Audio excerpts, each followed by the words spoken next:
మరి బాబు చేసిందేమిటి? స్కీములతో ప్రజల జోబుల్లోకి సొమ్ము పంపింది. స్కీములతో ప్రజల జోబుల్లోకి సొమ్ము పంపితే దానిని మీ జగన్ అంటారు. ఏ స్కీము లేకుండా ప్రజల జోబుల్లో ఉన్న సొమ్మును లంచాలంటూ లాక్కుంటే అది బాబు అంటారు. దోచుకోవడం, దోచుకున్నది పంచుకోవడం, ఇది బాబు చేసిన డ్రీమ్. ఇప్పుడు మన రైతుల గురించి మాట్లాడదామా? రైతుల గురించి కూడా కాస్త మాట్లాడదామా? ఒక రైతన్న ఏం కోరుకుంటాడు? ఒక రైతన్న ఏం కలగంటాడు? పంట వేసే సమయానికే పెట్టుబడికి డబ్బుకు చేతికి అందాలనుకుంటాడు ఆ రైతన్న. తన కష్టం వడ్డీ వ్యాపారుల పాలు కాకూడదు అనుకుంటాడు ఆ రైతన్న. నేల అదునుగా ఉన్నప్పుడు విత్తనం నాటాలని సమయానికి ఆ నాణ్యమైన విత్తనాలు, ఎరువులు, పురుగుల మందులు ఎక్కడికెక్కడికో వెళ్ళాల్సిన అవసరం లేకుండా తన గ్రామంలోనే తనకు అందాలని ఆశిస్తాడు ఆ రైతన్న.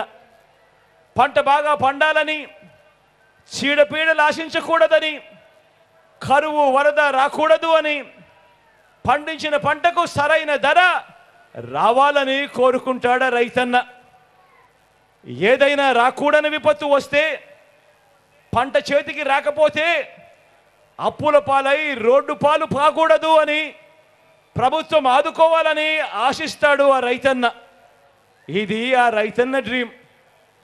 మరి ఆ రైతన్న కలల్ని నెరవేర్చడానికి ఈ 58 నెలల కాలంలో మీ జగన్ ఏం చేశాడో కూడా చూద్దామా?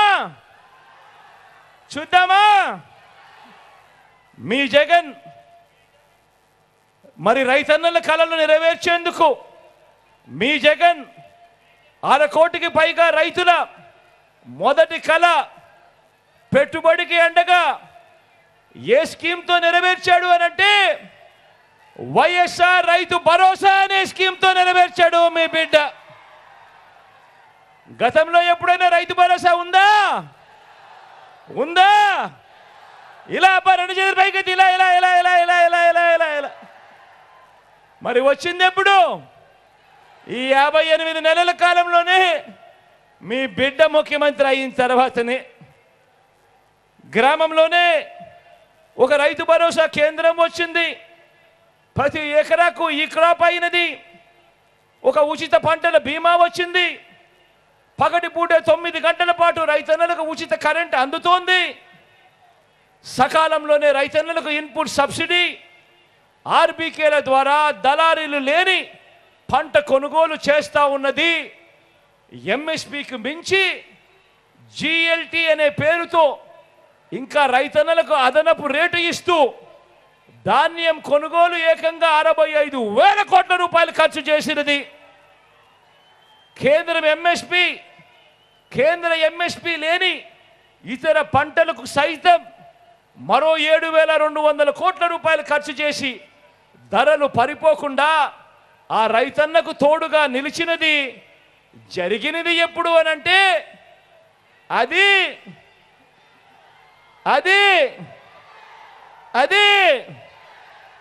మీ బిడ్డ వచ్చిన తర్వాతే.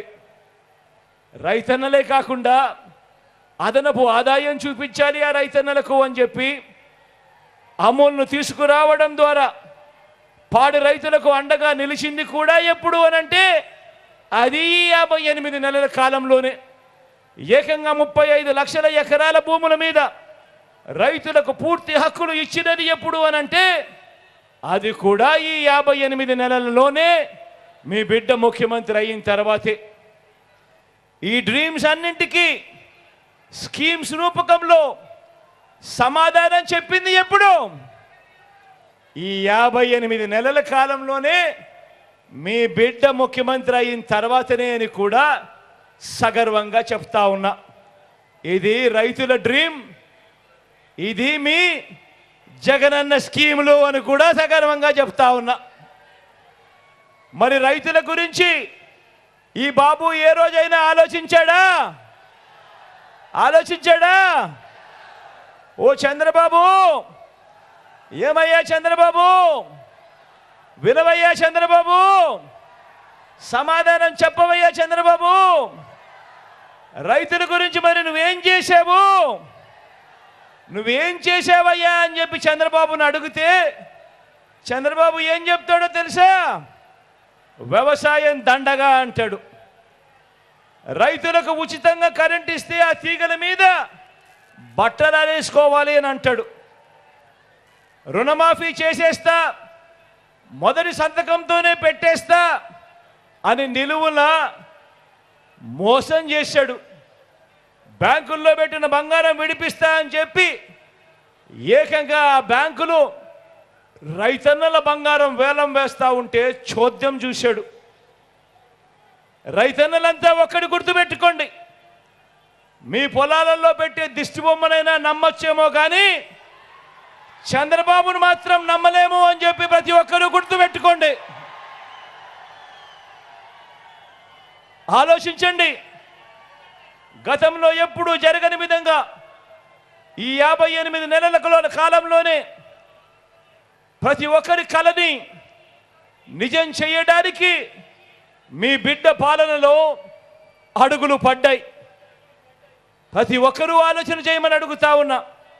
ఒక తల్లి డ్రీము మీ జగన్ స్కీము, ఒక రైతు డ్రీము మీ జగన్ స్కీము, ఓ అక్క చెల్లెమ్మ డ్రీము మీ జగనన్న స్కీము, మీ తమ్ముడి స్కీము, చిన్నారుల డ్రీము మీ జగన్ మేనమామ స్కీము,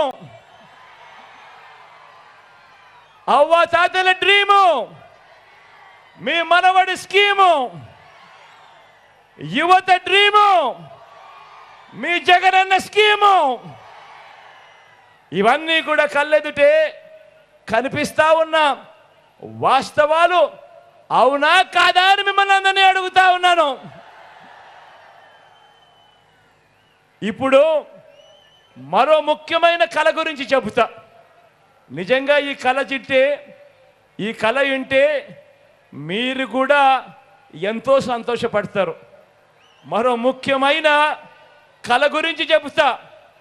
ఇది ఒక పల్లె కళ, ఇది ఒక ఊరి కళ, ఇది ఒక గ్రామం కళ.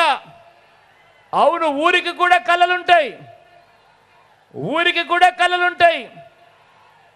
గ్రామం బాగుంటేనే, ఆ గ్రామంలో అందే సేవలు బాగుంటేనే గ్రామం అంతా బాగుంటుంది అని, ఆ గ్రామాన్ని ఎవరు విడిచిపెట్టి ఎక్కడికెక్కడికో వెళ్ళిపోరు అని ఆ గ్రామానికి కూడా కళ ఉంటుంది. మరి ఆ గ్రామం డ్రీమ్కు మీ జగన్ ఎన్ని స్కీములు తీసుకొచ్చాడో తెలుసా? 1 కాదు, 2 కాదు, 3 కాదు, ఏకంగా 7 స్కీములు తీసుకొచ్చాడు ఆ గ్రామం కోసం మీ బిడ్డ. ఆ గ్రామంలోనే కనిపిస్తుంది గ్రామ వార్డు సచివాలయాలు, ఆ గ్రామంలోనే కనిపిస్తాయి 60-70 ఇళ్లకు ఒక వాలంటీర్ వ్యవస్థ, ఆ గ్రామంలోనే కనిపిస్తుంది రైతు భరోసా కేంద్రం, ఆ గ్రామంలోనే మరో 4 అడుగులు ముందుకు వేస్తే కనిపిస్తుంది ఒక విలేజ్ క్లినిక్, అదే గ్రామంలోనే కనిపిస్తుంది నాడు నేడుతో మారిన ఇంగ్లీష్ మీడియం స్కూలు, అదే గ్రామంలోనే కనిపిస్తుంది ఒక గ్రామంలోనే మహిళా పోలీస్. ఈ 6తో పాటు 7వ వ్యవస్థ నిర్మాణం అవుతా ఉన్న డిజిటల్ లైబ్రరీలు, గ్రామానికే వచ్చిన ఫైబర్ గ్రిడ్. ఇది ప్రతి గ్రామంలోనూ కనిపించే మీ జగన్ మార్కు మన వైఎస్ఆర్సీపీ మార్కు అని కూడా సగర్వంగా తెలియజేస్తా ఉన్నా. ఇది గ్రామం డ్రీము, మీ జగనన్న స్కీము. గ్రామానికే కాదు, మన రాష్ట్రానికి కూడా ఒక డ్రీమ్ ఉంటుంది. రాష్ట్రానికి ఉన్న డ్రీమ్ గురించి మాట్లాడదామా? స్వతంత్రం వచ్చిన తర్వాత ఇప్పటి వరకు ఎవరు చేయనట్టుగా రాష్ట్రం డ్రీమ్ను నెరవేరుస్తూ, స్వతంత్రం వచ్చిన తర్వాత ఇప్పటి వరకు ఎవరు చేయనట్టుగా రాష్ట్రంలో ఈరోజు 17 కొత్త గవర్నమెంట్ మెడికల్ కాలేజీలు వేగంగా నిర్మాణంలో అవుతా ఉన్నాయా లేదా అని అడుగుతా ఉన్నాను. మీ విజయనగరంలోనే కనిపిస్తా ఉందా